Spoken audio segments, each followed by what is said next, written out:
इशल जो हमेशा से अनाया और आयज़ा का साथ देती रही है, लेकिन उसको ये नहीं पता था कि बुरे वक्त में वो उसे छोड़कर चली जाएंगी। अनाया ने साफ इनकार कर दिया है और सारा इल्ज़ाम इशल पे डाल दिया है। अब इशल भी संभल चुकी है और उसने फैसला किया है कि अब वो इन दोनों की किसी सूरत मदद नहीं करेगी। शयान ने अब फैसला किया है कि वो रोहान के ऊपर केस करेगा, क्योंकि रोहान ने उसको जान से मारने की कोशिश की थी। इस बात का जब आशिक को पता चलता है तो उसे बड़ा गुस्सा आता है। वो उसे मारने की कोशिश करता है और कहता है कि तुम मेरे भाई पे केस करवाओगे, हालांकि सारा कसूर तो तुम्हारा था। लेकिन वो कहता है कि हाँ, मैं केस करवाऊंगा और मैं देखता हूँ मुझे कौन रोक सकता है। आयज़ा जो झूठ बोलकर अपने हस्बैंड के सामने तो सच्ची बन चुकी है, लेकिन इशल उससे साफ कहती है कि आप अपने हस्बैंड से झूठ का रिश्ता कायम करें, लेकिन मैंने अपने हस्बैंड से सच और वफादारी का रिश्ता कायम किया है और यही सबसे मजबूत होता है। अनाया रोती धोती घर पहुंचती है तो उसकी मम्मा पूछती हैं कि क्या हुआ है, मुझे सारा कुछ सच सच बताओ।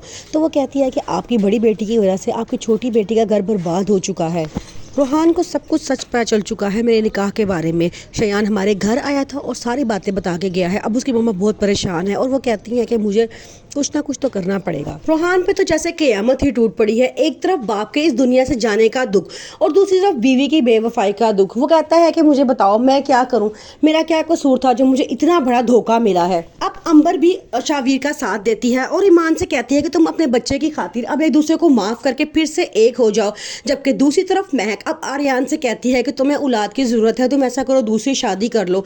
आर्यान उसे रोकता है और कहता है तुम्हें क्या हो गया है, देखा है ना शावीर ने दूसरी शादी की थी तो दूसरी औरत ने उसके घर में आके क्या किया था, उनका पूरा घर बर्बाद कर दिया है।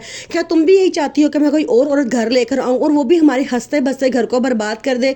अगर हमारी किस्मत में औलाद लिखी हुई तो हो जाएगी, अगर नहीं लिखी हुई तो नहीं होगी। आशिर कहता है कि आप जानते हैं कि मैं इशल के बगैर नहीं रह सकता। तो वो कहते हैं कि मुझे इशल के भी यहाँ रहने पे कोई एतराज़ नहीं है। अब आयज़ा को बहुत गुस्सा आता है क्योंकि उसकी सारी प्लानिंग उल्टी हो जाती है। दूसरी तरफ अब इशल उसे आयज़ा को तंग करना शुरू कर देती है। वो उसे कहती है कि ओह आप चाय पी रही हैं, चेक कर लेना, देख के पीना, कहीं इसमें भी मैंने कुछ मिलाया ना हो और आप पीते साथ ही ऊपर चली जाएं। ऐसे वो उसे तंज करती है तो आयज़ा को बड़ा गुस्सा आता है और वो हंसती हुई वहाँ से चली जाती है।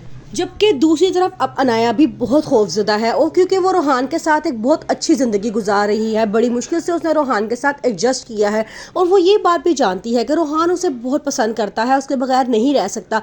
इसलिए अब वो चाहती है कि शायान कभी भी उसकी ज़िंदगी में दोबारा वापस ना आए। लेकिन वो ये बात भी जानती है कि शायान बहुत ज़िद्दी इंसान है, वो इतनी आसानी से उसका पीछा नहीं छोड़ेगा।